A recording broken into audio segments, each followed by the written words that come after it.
Cambiando de tema, precisamente ahora que estamos en esta época de Semana Santa, pues tenemos que descubrir muchas cosas más allá de la religión, porque precisamente Jesús no fue criticado, fue juzgado y tiene que ver mucho el derecho. Así que vamos a ver qué tanto tiene que ver por ahí el derecho romano, el derecho judío, y para eso está con nosotros el día de hoy Carlos Miranda para platicarnos acerca de estos juicios con un libro, Carlos, que tú hiciste que se llama El Juicio del Mesías. Así es. Bienvenido, Carlos, ¿cómo estás? Muchas gracias. Gracias, bien, Carlos. Enrique, Buenos ¿cómo días. estás? Buenos Bien, días. bien, bienvenido. Muchas gracias. Oye, pues muy interesante este tema porque muchas veces relacionamos precisamente el juicio de Jesús con la religión nada más, pero pues también tiene que ver el derecho. Sin duda, sin duda. ¿Qué tanto ha cambiado el derecho pues de todo este tiempo hasta acá?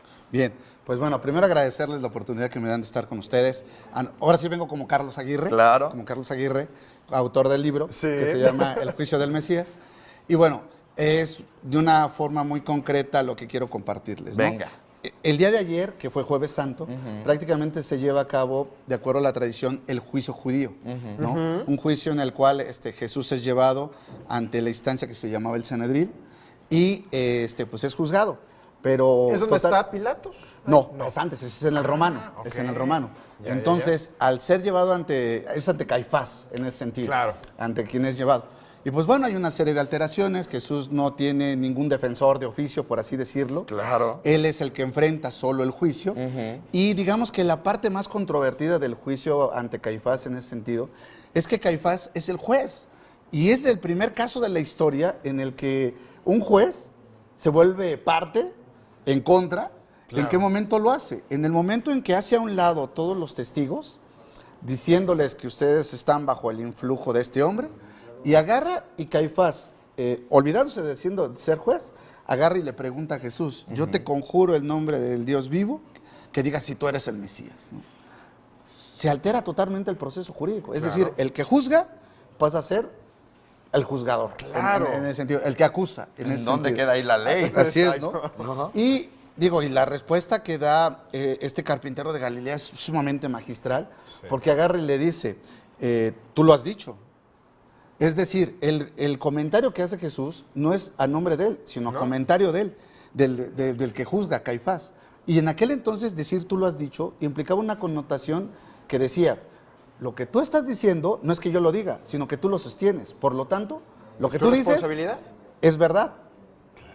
No por mi dicho, sino por tu dicho. Claro está. Y se altera totalmente el proceso del juicio. Por supuesto, en ese entonces la palabra tenía un valor distinto al de ahora. Totalmente, totalmente, ¿no? Ahora, hablábamos de este primer juicio. ¿Qué pasa ahora con Pilatos, por ejemplo? Bien, después de ahí, obviamente, Jesús es encarcelado durante toda la noche que acabamos de pasar. Y el día de hoy, prácticamente en aquellos tiempos, es juzgado ante Pilatos. Es llevado ante Pilatos y Pilatos, si me lo permite de una manera muy concreta, comete varios errores, ¿no? Entre ellos, el primero. Al momento de estar siendo juzgado Jesús, agarra y les dice, a ver, llega un momento en que lo hartan y le dice, a ver, yo no encuentro culpa en este hombre, lo mandaré a azotar y lo dejaré libre. ¿Qué quiere decir esto? Que había una sentencia ya establecida. Sí. Y ya la conocemos. Agarra y lo flagelan, ¿sí? En ese sentido. Y ahí, pues ya estaba dada la sentencia. Claro. Entonces, ¿qué es lo que hace Pilatos? Comete el error de volver a traer a Jesús ante la turba y les dice, aquí está el hombre. Es decir, vuelve a abrir el proceso de una sentencia que ya había dado. Comete ese error. Después, con la intención de querer librar a Jesús de este proceso, pone a discusión del pueblo el hecho de decir, ¿a quién quieren que suelte? ¿A Barrabás o a Jesús? Claro.